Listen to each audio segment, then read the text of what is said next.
Most people spend their entire lives chasing two things: safety and pleasure. They work to survive, to put food on the table, to pay bills, and in the little free time left they seek comfort, entertainment, distraction, fleeting joys.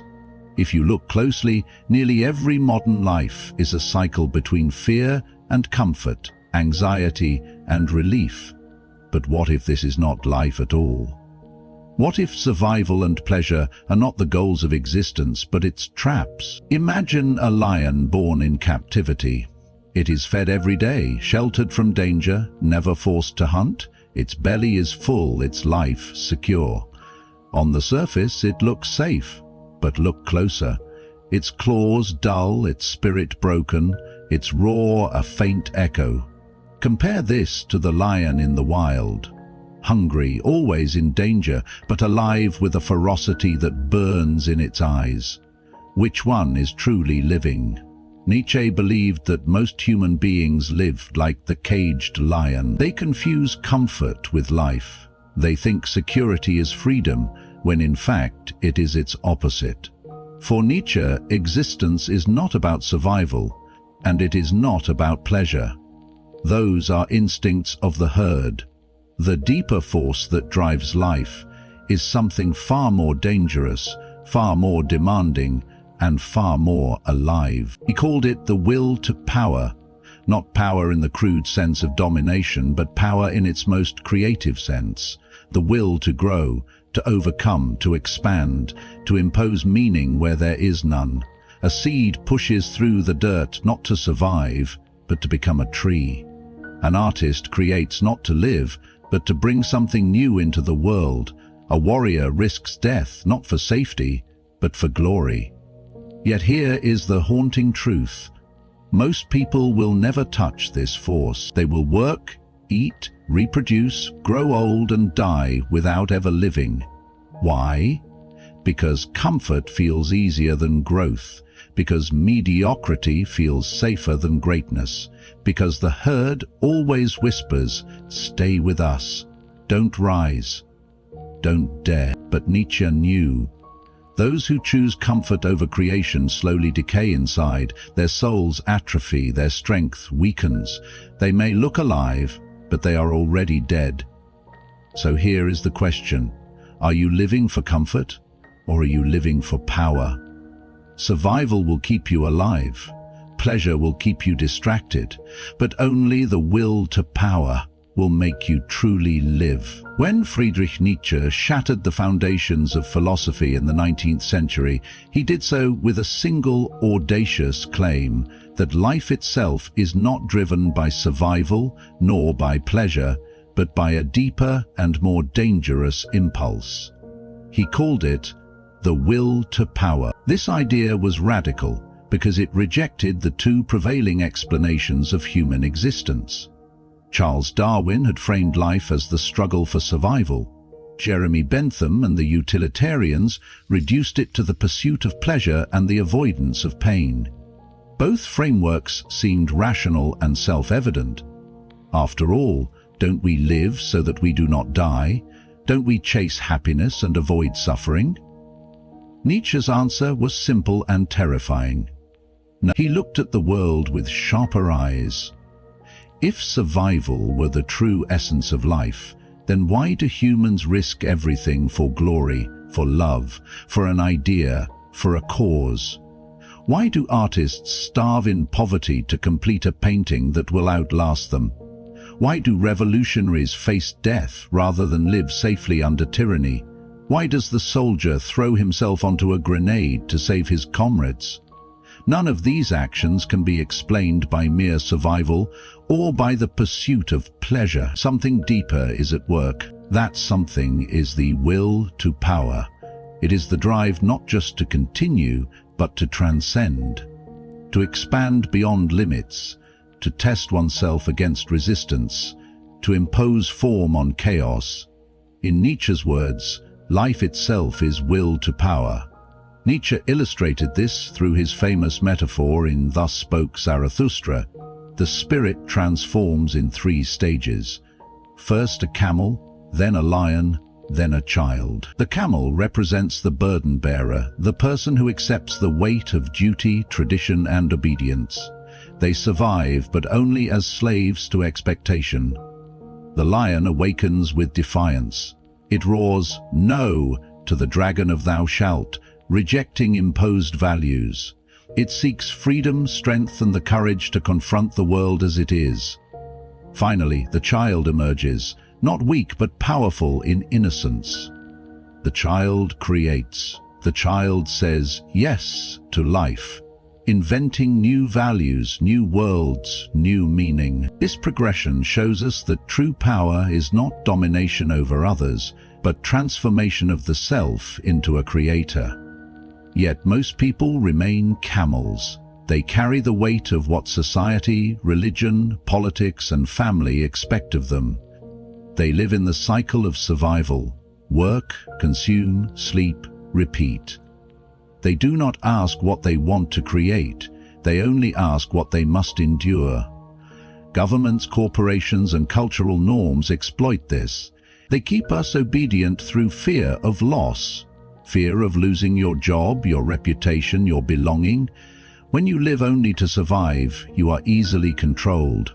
Modern psychology confirms this. The concept of learned helplessness, discovered by Martin Seligman, describes how people can be conditioned into passivity when they believe escape is impossible. Many live their entire lives this way, helpless, docile, surviving but never thriving. But even those who escape the fear of survival, so what then is the will to power? Nietzsche was clear. It is not the lust to dominate others, but the will to expand oneself, to overcome limitations, to create something greater. The seed does not push through the soil merely to survive. It expands into a tree, reaching for the sun, casting shade, producing fruit. The artist does not paint merely to avoid starvation or to feel good. They paint to bring a vision into the world that never existed before. The thinker does not write simply to preserve their life. They write to transform the consciousness of generations. This expansion is always against resistance. Just as muscles grow through strain, the spirit grows through struggle. Nietzsche believed suffering is not an obstacle to life, but the engine of growth. He despised comfort, not because it was immoral, but because it was deadening. Comfort breeds stagnation, struggle breeds transformation. Nietzsche warned that those who deny the will to power deny life itself. They may continue biologically, but spiritually they are already corpses.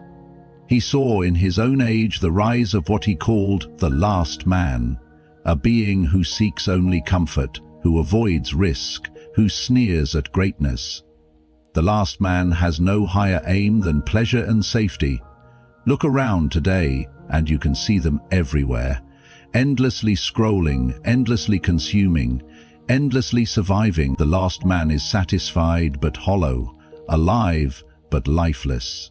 And yet, Nietzsche also saw the possibility of a higher type of human, the creator, the overcomer, the one who embraces the will to power not as domination, but as self-overcoming. This higher type is rare because it requires the courage to leave the herd, to face suffering, and to create new meaning in a meaningless world. Thus, the secret of the will to power is this: life is not about avoiding death, nor about chasing pleasure. Life is about expansion. It is about the courage to grow beyond what you are, to impose your form on the chaos, to say yes to life even when it wounds you. Most people never grasp this because both survival and pleasure seduce them into passivity. But for those who dare to awaken, a deeper path begins. If comfort is the velvet prison, then who built it? Who benefits from keeping human beings weak, docile, and distracted? Nietzsche warned that the will to power is not simply a personal struggle, it is also a cultural war.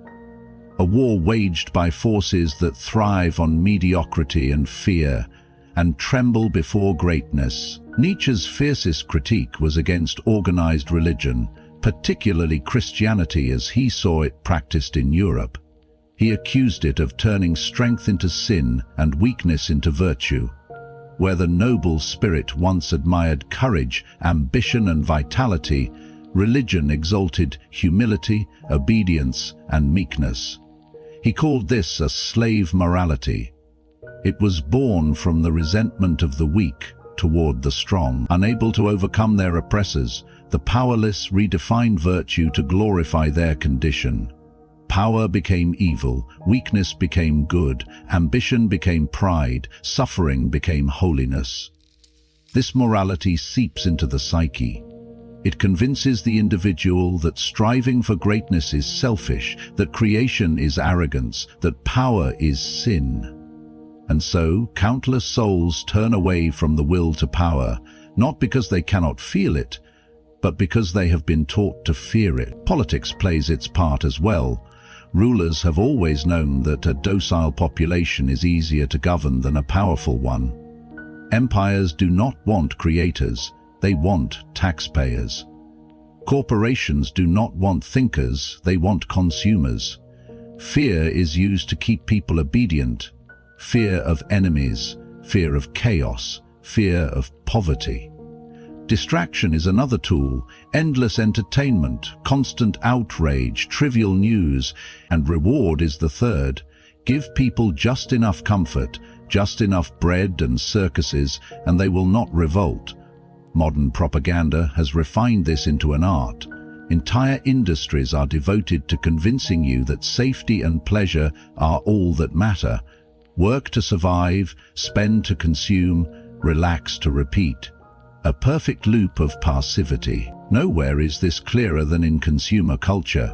Nietzsche did not live to see the rise of the modern shopping mall, but he would have recognized it instantly as the cathedral of the last man.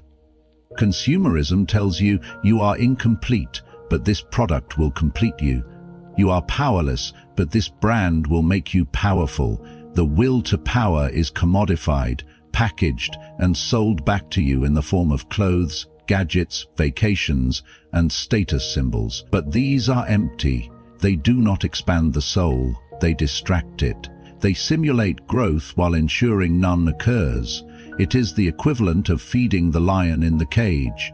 Its belly is full, but its claws are dull. History, however, gives us examples of those who refused this velvet prison. Socrates chose death over abandoning philosophy. He could have escaped, but instead he drank the hemlock and affirmed his devotion to truth. Van Gogh endured poverty and madness in pursuit of his vision, leaving behind works that still burn with life. Martin Luther King, Jr. walked into the storm of hatred and violence, risking everything for justice, and Nietzsche himself lived in obscurity, isolation and illness, yet produced ideas that continue to shake the foundations of thought. What unites them is not survival or pleasure, but the courage to expand, to live dangerously, as Nietzsche urged. Carl Jung described this same struggle in the language of psychology. He called it individuation, the process of becoming whole by integrating the conscious and unconscious, by stepping beyond the collective norms of society. But individuation is rare, because the collective resists it. The herd offers comfort in exchange for conformity. To become an individual is to risk rejection, exile, even hatred. It is to stand apart, often alone. Most people will never achieve individuation because the cost is too high. It requires facing the shadow, embracing suffering, and daring to live without the approval of the group. For most, the herd feels safer. And so, like prisoners in a luxurious cell, they remain comfortable and small. Imagine two men born into the same city. The first feels restless in the routines of comfort. He dares to question the narratives of his culture. He faces rejection, struggle, loneliness, but he creates, he expands, he becomes more than he was. The second feels the same hunger at first, but he suppresses it. He chooses the safe job, the easy path, the comforts of conformity. He avoids conflict, avoids risk, avoids the discomfort of growth. He grows older, wealthier, more comfortable, but emptier. One day he wakes up and realizes he has never truly lived. His tragedy is not that he dies, but that he never woke up. This is why Nietzsche warned of the last man, the being who chooses comfort over greatness, who never risks, who never creates, who dies having never lived. What then does it mean to live the will to power? How can we resist the velvet chains of comfort and step into a life of risk, growth, and creation? It begins with affirmation. Nietzsche's philosophy starts not with despair, but with saying yes to existence, even to its pain, its suffering, its chaos. He called this amor fati, the love of fate. Not resignation, not endurance, but love. To look at every hardship and declare, I want this, I embrace this, I choose this. The one who lives the will to power transforms suffering into fuel. The obstacle becomes the path, the wound becomes the teacher, the storm becomes the forge. Next comes the breaking of comfort. To live dangerously is not to chase pain for its own sake, but to reject the numbness that comfort breeds. Instead of endless distraction, cultivate silence and reflection. Instead of passive consumption, create something new, even if no one sees it. Instead of avoiding conflict, speak your truth and face the consequences. Instead of running from fear, confront it and grow stronger. Comfort weakens, struggle strengthens. To live the will to power also requires facing the shadow. You cannot live fully if you repress half of yourself. This means admitting your envy, your aggression, your lust, your ambition, your fear. It means seeing the parts of yourself you would rather deny. But once integrated, the shadow becomes a source of vitality. What was once destructive becomes creative. The man who faces his shadow is no longer a puppet of unconscious drive. He is whole, powerful, dangerous, but in service of creation, not destruction. Nietzsche also insisted on creation. He despised imitation. To live the will to power is to become a creator of values, of meaning, of self. In his metaphor, the child represents this. Innocence combined with power, the ability to play, to imagine, to build. Most adults lose this capacity. They conform, they copy, they repeat. But the creator invents. This creation can take many forms. A painting, a business, a family, a philosophy, a movement. What matters is that it is yours, born of your struggle, your vision, your overcoming. Finally, Nietzsche asked us to live as if eternity depended on it. His thought experiment of eternal recurrence asks, what if you had to live this life again and again, forever? Would you curse it, or would you embrace it?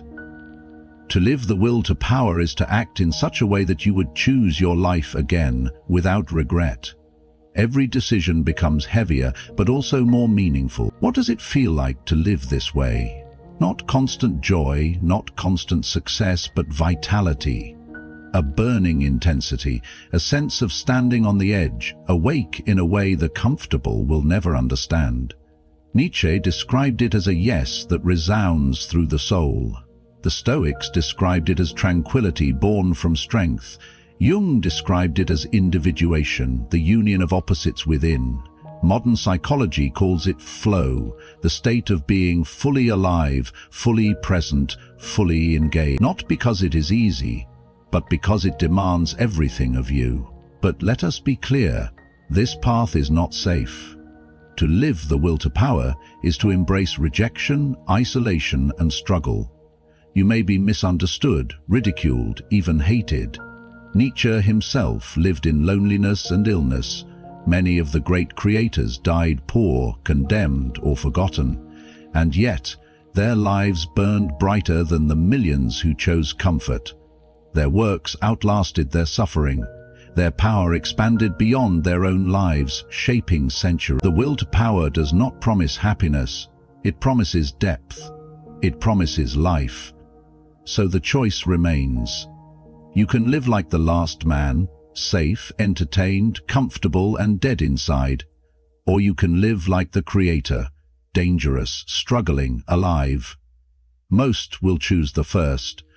They will die never having lived. But a few, perhaps you, will choose the second.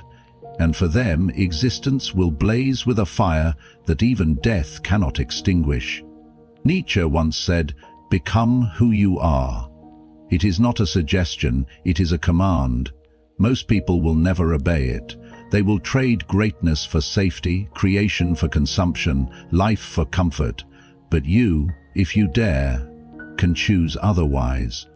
Remember this: survival keeps you breathing, pleasure keeps you distracted, but only the will to power makes you truly alive. So ask yourself, will you remain a prisoner of comfort, or will you embrace the struggle, face the shadow, create your world, and finally live? The choice is yours. The time is now.